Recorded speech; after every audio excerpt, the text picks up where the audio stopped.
We have been duped by feminism, sexual liberation, and antidepressants. We have been told that we are powerful and free now as women, but we feel tired, wired, and bitter. We're mostly eating right, exercising and meditating, wrangling to do lists, and arranging playdates.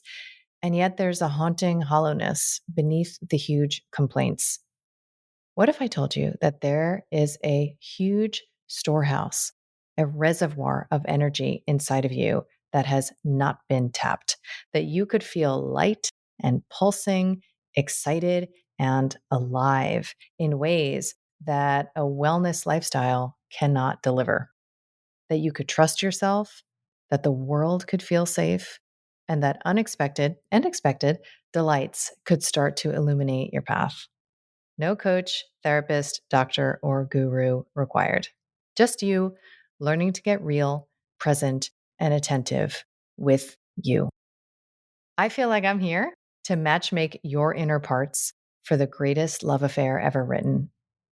I want to help you learn first where you're buying eggs from the hardware store, which is the source of all pain. I want to help you master entering through the upset, which is the only spiritual practice you'll ever need, and to get real comfortable putting on your villain crown, which is, in my opinion, the key to true power. And then you'll attune to your inner yes so you can live the life defined by the specific pleasure of who you are. I am so excited to announce my latest book called The Reclaimed Woman, which is available for pre-order now. So if you head to the link in show notes, you can learn more about bonuses, events, and companion offerings. And I cannot wait to see your gorgeous face on the path.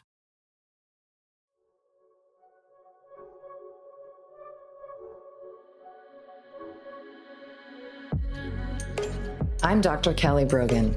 You may know me as a New York Times bestselling author of a book with an exploding pill on the cover, renegade psychiatrist, pole dancer, or honorary member of the Disinformation Dozen. What can I say? I'm a born provocateur.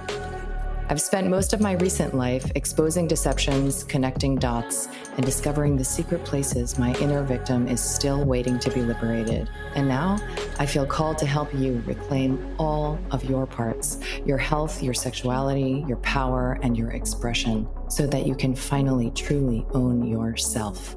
I want to ignite in you that inner knowing and the pulsing vitality that lives beneath your disempowerment, disconnection, and resentment, so that you can audaciously, courageously, and playfully alchemize your struggle into the specific pleasure of who you are. This is Reclamation Radio, a Soulfire production. No, no,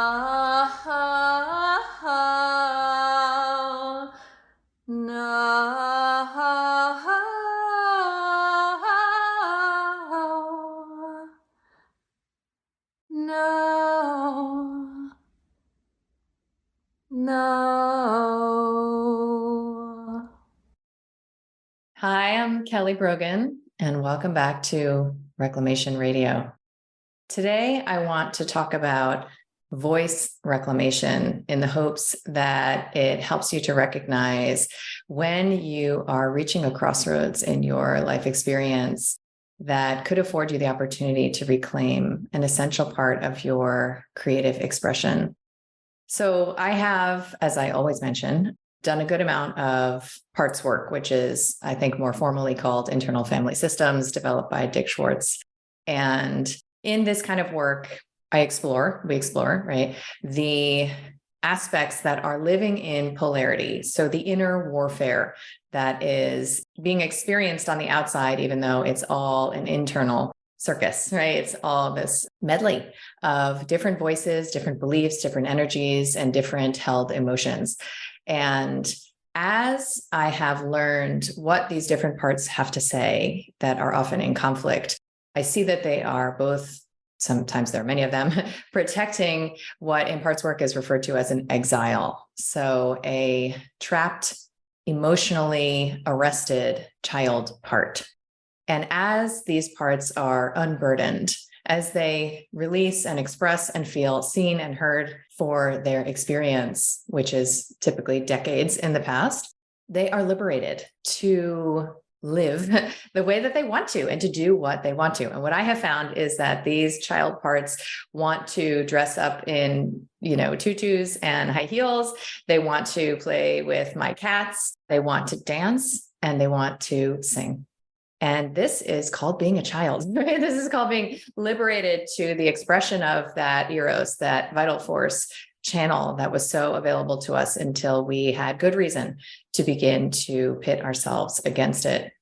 So in my recent process of voice reclamation, I recognize that there are a lot of elements of this journey that are really archetypal. And I want to share a bit about my experience so that we can explore together, what it looks like when you're at this moment in your life where something huge could shift and you might otherwise, suppress it or avoid it or dismiss it, or talk yourself out of it, and why it's worth it. So I don't have, sort of a clear shame story, like a tale of woe about my voice. I remember in elementary school when a lot of my memories sort of start. So around like fourth, fifth grade, that there was a music teacher that I had who had me audition for something. And whatever it was that I had to sing was literally not coming out of my throat. And it was so embarrassing. I wouldn't even say shameful. It was just like classically embarrassing. And I decided then that I don't have a particularly good voice, but it's not like I carried with me through my life this belief that I have this like horrible, like frog voice or something like that. And, over the course of the years, I identified as a dancer, right? So I'm a dancer. I'm not a singer, and that's fine. I've got my thing. That's for other people. And then I had two daughters, right? And girls love to sing. So I found myself, singing with them. And my daughters have gorgeous voices, both of them, totally different, beautiful voices. And we would find ourselves like singing together, to popular songs or whatever. And I would start to listen to myself. And I noted that I have, I think, a very good ear, right? So I can tell when someone's voice or my voice is like off. And that's, of course, a blessing and a curse, because then every time I would sing, I would, sort of develop this self-conscious awareness that, could have been a little better how I hit that Sam Smith note or whatever. And I sort of left it at that. Like, this wasn't really a big thing for me. And of course, many of you know I have a history of having been diagnosed with Hashimoto's thyroiditis, which from a more energetic perspective, of course, is my, fifth chakra. It's my throat, my personal expression. And this was the beginning of my journey home to self, a path I'm still walking. So it makes a lot of poetic sense that I would come around to this place. I also have noted that this is in the zeitgeist, that there are so many of us, my girlfriends and others, who are exploring voice lessons just for the hell of it, just to, have a couple of lessons to learn what their voice actually sounds like, with no ambition to become a performer or a teacher. And so I recognized that on December 24th, when I had this moment of dawning, this awakening to this potential for myself, that all of the work I had done, I think chiefly in the past year, but arguably for the past several years, to mature my inner masculine and to shore up my sense of really holding myself with strength and confidence, and really respecting and honoring the energies, impulses, and emotions that move through me, holding that space, that all of that work was required for me to really travel into this place. First, because I had to develop a trust of my impulses, right? So in my rubric, my inner masculine notes, attunes, and feels when there is an important creative impulse that comes through me, whether that creative impulse is to, make a video, do a dance, wear a certain, combination of clothing, to otherwise create, as silly as it might seem. And as easy as it would be to talk myself out of it, like, don't do that. That's like ridiculous, right? This maturing inner masculine says, tell me more. Hey, what's going on for you? And so honoring those impulses, I've also talked in previous podcasts about how essential it is to start establishing this trusting relationship by honoring your biological impulses when you're hungry, when you're cold, when you have to pee, really attending to those as if they matter and not power over in those moments. So the container was available to me when I woke up on the 24th and had this intense impulse to see what it would sound like if I sang really loud. And no one was in the house other than my cats.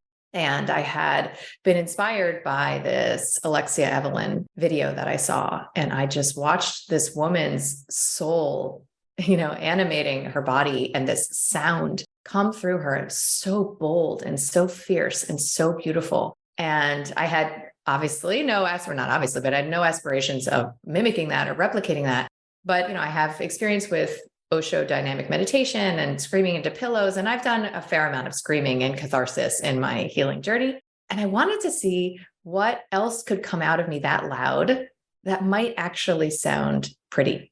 And so rather than dismiss that and, get on my computer and check messages or, go meet a friend for lunch or, take a nap, I honored that. So that's what I spent the entire day doing, was seeing what my voice sounded like when I put a lot of breath behind it and I allowed myself to make really loud sounds. And I will tell you that this was extremely, extremely challenging. So I had already engaged a practice with my coach where in some of the moving towards my growth edges around self-pleasure, one of the suggested assignments was that I, in the privacy of my home, often, when I have space to myself, that I would express pleasure really loudly, like so the neighbors could hear it, kind of a thing. And that was very challenging, right? This was even more so, believe it or not, because it took me probably a half an hour to just get to the place where I could allow the sound to exist that loudly and not into a pillow, right? So I wasn't screaming into a pillow. I was just making this loud sound. Okay. So I have like weatherproof doors and windows. Other than, my cat's curiosity about what the hell I'm always doing, there was not a legitimate logical concern. And it was really about the way that this level of expression, or maybe even the nature of this expression, has been tagged with danger and the importance of staying in my lane. I also had to prepare for this moment by sort of accumulating evidence that doing things that I'm not good at is also safe. And I'm sure I'm like many of you type A's who have really curated my life experience around the things that I am naturally good at. So pretty much everything up until I would say, like 2 years ago that I've ever shared publicly are only things that I know I'm good at and like quite good at, actually. And I wouldn't even mess with things that I wasn't even curious about, things that I wasn't sure I could develop some degree of mastery with. I think Kundalini yoga teacher training was one of the first times that I engaged in something with no intention of becoming a teacher, with no intention of becoming like a master. And of course, then I incorporated it into my program, so there was a way that I became sort of like, oh, well, here's the way I'm an expert in this in my program. And my relationship to dance, where I have never wanted to be a teacher, imagined I could be, or a professional dancer. And I'm like okay-ish at it, right? And that's okay with me. And that feels safe because it's just something I do for fun. But when I started to share those videos publicly, that was part of needing this masculine container to hold me through that process. And there are many things that I've done in the past several years, from learning how to raise, chickens, to sewing, to pottery, to guitar, to archery and shooting, that I am not particularly good at any of those things. I mean, especially gardening, despite having had many excellent teachers. And it's okay. In fact, sewing is one of the things I enjoy immensely. And I'm like really mediocre at it. And that's unfortunate because some of these things are intended to be worn.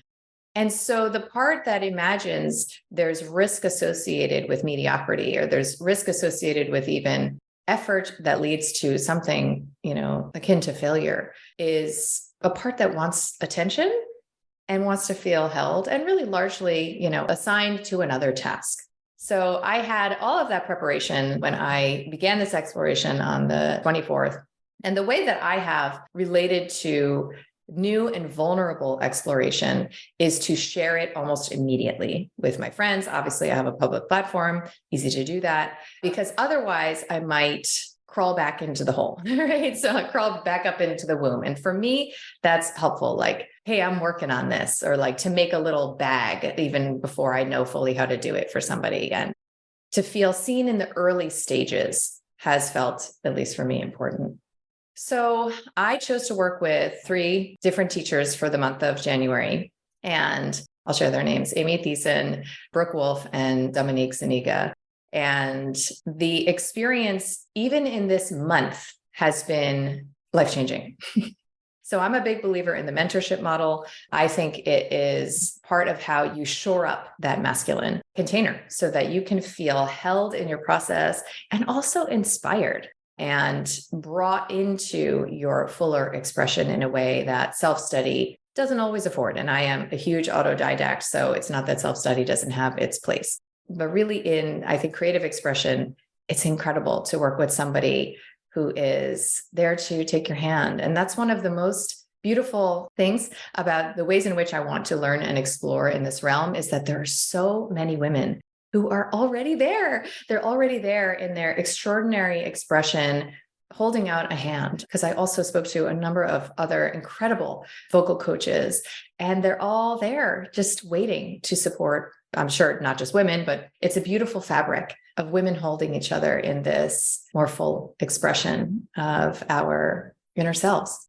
And so in my very, very first session, I was asked to sing for 5 minutes, just like a timer set. And I was asked to sing for 5 minutes, like with no, just do it, whatever comes out. And all of the same no's surfaced that would have surfaced 10 years ago, 15 years ago. So I cannot do this. This is going to be immensely humiliating. I don't have the skills. That's why I'm paying you. Like, why are you telling me to do this? What if I just like close the computer, right? And pretend the power went out? There's going to be like no coming back from the humiliation of this. So all these thoughts, and then the somatic experience of my heart racing, my throat tightening, and, my underarms sweating. So like, no, and a freeze, right? All of that was the same. And the only difference is that I have matured this part to a sufficient extent such that I could hold all of that going on. All of that was going on still, right? So it's not like I'm actually thinking that differently. And it's not like my nervous system is like magically unreactive. It's that there is a presence, this container that is holding all of that with a reassuring, approving energy of support. And I did it. I did it. And the pride that I felt after those 5 minutes was like worth every aspect of the exquisite discomfort that was involved. I'm going to pause here to let you know that if you want more access to me, my content, and to the incredible humans I attract, my membership community, Vital Life Project, is where it's at. One of our members, Sunny, wrote in to say, when I step into a VLP circle, group chat, or live meetup, I can take a deep breath and remember that I am among like minds who will support and encourage my growth and exploration. She said, this allows me to feel like I am not alone on my journey. And that is my goal, that you will feel a dimension of yourself finally exhale when you step into my field. Your permission to own yourself grow, and your practice of getting real about radical responsibility strengthen. And that walking the sovereign, victimless walk from health to relationships actually becomes delightful when you're with others doing the same. Join at the link in show notes and at kellybroganmd.com. And there is, for those of us who are curators, right, which I would argue is most of us, but I don't know for sure. Certainly most of the folks I relate to and I know, we curate, all right? And the way that we do that is we attune to some extent. We study what it is that we imagine our audience, if it's a person in front of us or our family members or, maybe the public at large, what it is that they would like. And then we present those aspects, we present those parts. So I call this the performer part. And when I've done parts work around this, I have met chiefly like three performer parts that work together. And these parts are intention, in space tension, and it's called blended. I'm very blended with at least two of them, such that I am really comfortable when I can perform in my lane at the things that I am good at. And when I have to surrender the script or my pre-existing skill set or anything that would deliver me to a sense of so-called confidence, there is like a silent scream of terror beneath that. I mean, it's really that extreme.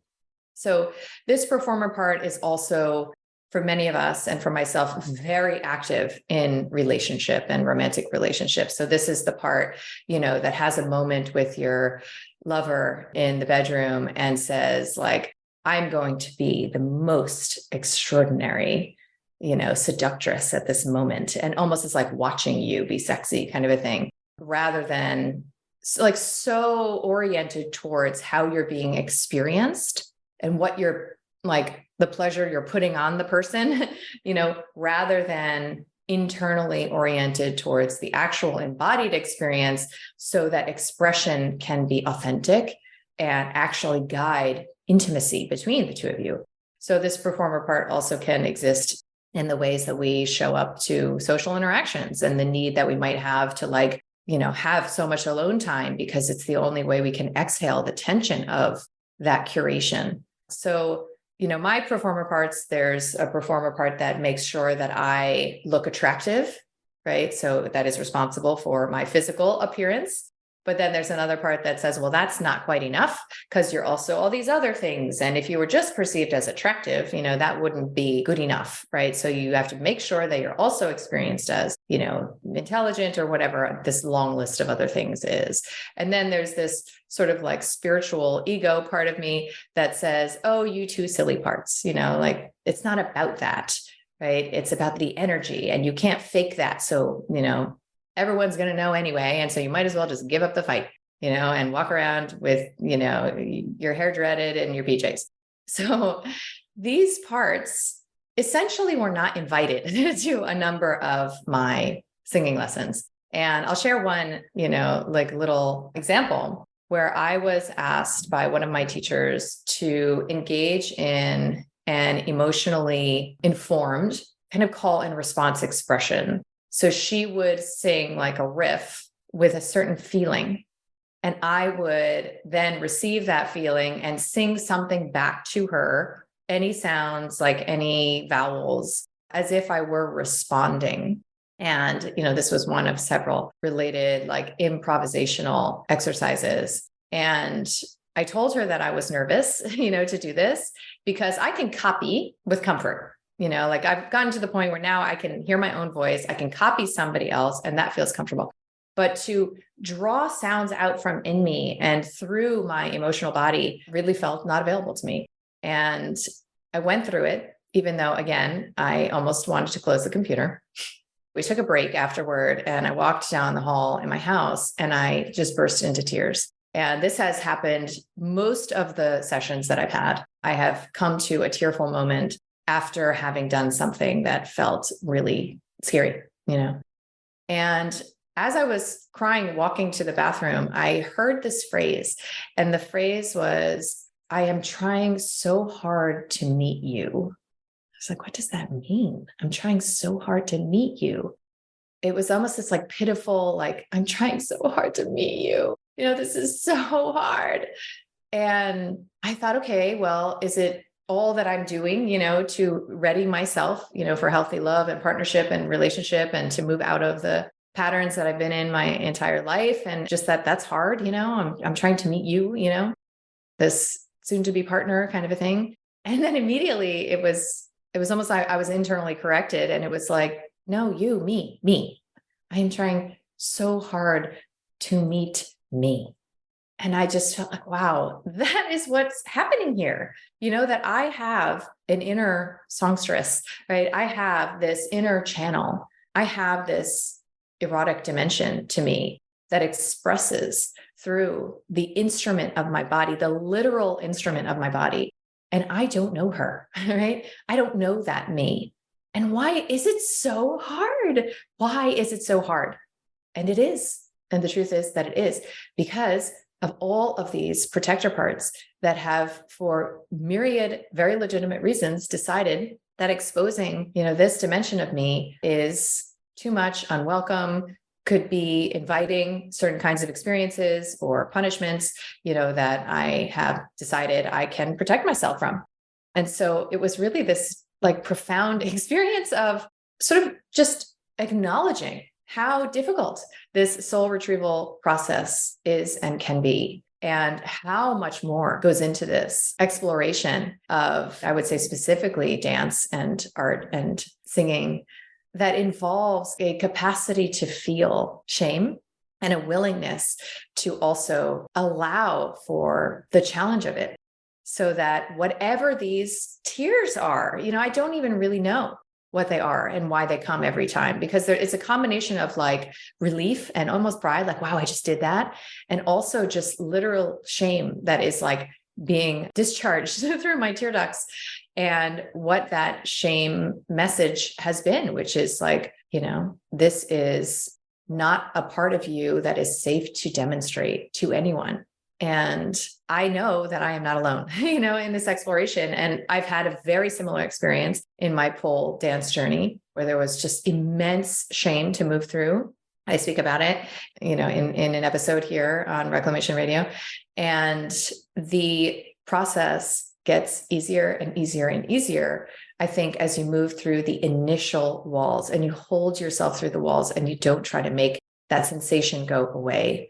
And how can you really turn towards it with a degree of curiosity? And right. So in that moment, I just sat down, put my hand on my body and sat with it. Whatever that feeling is, I don't even need to name it or understand it, just to care enough about it to show it presence. So I know also part of the challenge when you're in these early stages of this kind of archetypal self-expression, there is like the perception of the gulf between your limited self, your repressed and diminished self, and like what it is that you can be, like how much grandeur you can access. And it's something like, when you are dropped in an extraordinary country, let's say, and you only know like one or two words in the native language, but you want to be able to like, speak a sonnet or something to somebody that you meet on the corner. There is an almost defeatist feeling of, I don't know if I can ever get where I want to go. And when I interact with so many of these siren songstress teachers, there is a sense of like, wow, how could I ever get there? Where, there are all of these potential notes that unfold in one, breath that comes out of their mouth. Could I ever do that? Could I ever just carry my voice around like a ready instrument and always feel comfortable expressing it whenever I might want to?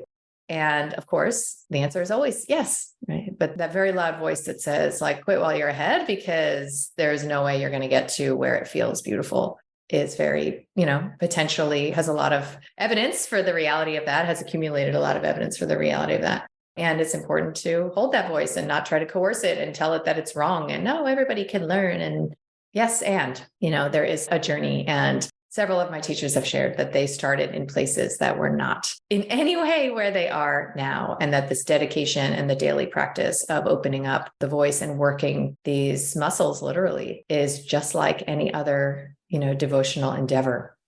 So I hope that's interesting. I look forward to hearing, from those of you who are also on a similar journey, because I know that so many are. And I wanted to share just 2 exercises that I think are really simple and really helpful in case this is interesting to you and you aren't already an identified singer. And, I am totally new to music. I didn't grow up in a musical family. There were no instruments. There was no dancing. I don't remember music ever being on. And so for me, this was like a revelation. For you, this might already be obvious, but there's like a simple exercise. It's called like a zipper exercise, where you start with a very, very low tone that you can feel in like an O or an ah, that you feel like down in your pelvis. And you can actually literally, if you get low enough, you can actually literally feel it down in that part of your body. And then you bring the sound all the way up your body until you feel it in your head. And I was like, wow, there's actually vibratory resonance that moves up your body as the sound gets higher and higher and higher pitched until it's almost at your unicorn horn, and then you just go back down. And to sort of just feel that energy move up and down your body for me has been really extraordinary. It's like a simple warm up. And is it weird that I'm not demonstrating these? I don't know. I'm not going to demonstrate that. And the other is it's sort of, playing with polarities, which I talk about all the time, masculine, feminine, penetrative, receptive, yin yang, dom sub, to sing a note or a couple of, a word or two out where you're really putting the energy out and the direction is out. And then sing the same exact thing as if you're taking it in, right? So, and there's like a subtle shift in the energy of the same exact note. And a lot of the work, that I've explored, Kazi Urbaniak's work, is about like becoming more aware of whether your energy is going out and your attention is out, or it's actually, coming in and bringing into itself. Simple things. So it's a very profound practice. And there's so many amazing embodiment-oriented teachers out there. We'll put in the show notes the original post where so many of these teachers were tagged. So I hope that this has been interesting, and I will continue to share wherever the hell it is that I'm going in this twisty, turny spiral path. All right. Thanks, everyone.